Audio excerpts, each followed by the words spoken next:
നമ്മുടെ കപ്പിൾ ആദില നൂറയുടെ വിഷയം ചർച്ച ചെയ്യാൻ അനീഷ് കോമർക്ക് ഭയങ്കര ഇൻട്രസ്റ്റിംഗ് ആയിരുന്നു. ആദില നൂറയുടെ ഇഷ്യൂ എന്തോ ആയിക്കോട്ടെ, അത് അവർ ഡീൽ ചെയ്തോളൂ. അത് തൻ്റെ അഭിപ്രായം താൻ പറയേണ്ട കാര്യമില്ലല്ലോ സർ. കോമണർ അനീഷ്, തൻ്റെ അഭിപ്രായം അവരുടെ അടുത്ത് കുത്തിവെക്കേണ്ട കാര്യം തനിക്കില്ല, അത് കേൾക്കേണ്ട കാര്യം അവർക്കും ഇല്ല. താനത് ഏത് റൂട്ടിലേക്കാണ് കൊണ്ടുപോകുന്നതെന്ന് മനസ്സിലാക്കാൻ ഈ കേരളത്തിലെ ഓഡിയൻസിന് പറ്റും. അവർ മണ്ടന്മാരെന്ന് വിചാരിക്കരുത്. മനസ്സിലായല്ലോ? ഇത് കഴിഞ്ഞപ്പോഴാണ് അടുത്ത കാര്യം അറിയുന്നത്. തൻ്റെ ഡിവോഴ്സ് കേസ് താൻ അവിടെ ചർച്ച ചെയ്തോ? അപ്പോൾ സ്വന്തം കാര്യം ആകുമ്പോഴത്തേക്കും ഏത് തരത്തിലും എങ്ങനെയും വളച്ചൊടിക്കാം.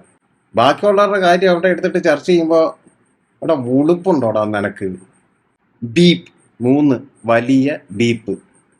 കഷ്ടം തന്നെ കോമണർ അനീഷ്. സങ്കടം തോന്നുന്നത് ബിഗ് ബോസ് ടീമിനോടാണ്. ഇത് കൂട്ടന്മാരെ തന്നെ തപ്പിയെടുത്ത് എങ്ങനെ കൊണ്ടുവരുന്നു എന്തോ. ഗെയിമറാ പോലും. എൻ്റെ പൊന്ന് ലാലേട്ടാ, നിങ്ങൾക്കെങ്കിലും ഒന്ന് പറയേണ്ട കാര്യമില്ലേ? തപ്പിയെടുത്തുകൊണ്ട് വരുന്നത് മിനിമം കോമൺ സെൻസ് ഉള്ള ഒരുത്തനെ, മര്യാദയ്ക്ക് സംസാരിക്കാൻ പറ്റുന്ന ഒരുത്തനെ, മിനിമം ക്വാളിറ്റി ഉള്ള ഒരുത്തനെ. താങ്കൾക്കിതിൽ അഭിപ്രായമൊന്നുമില്ലേ? കഷ്ടമുണ്ട്, സങ്കടമുണ്ട്.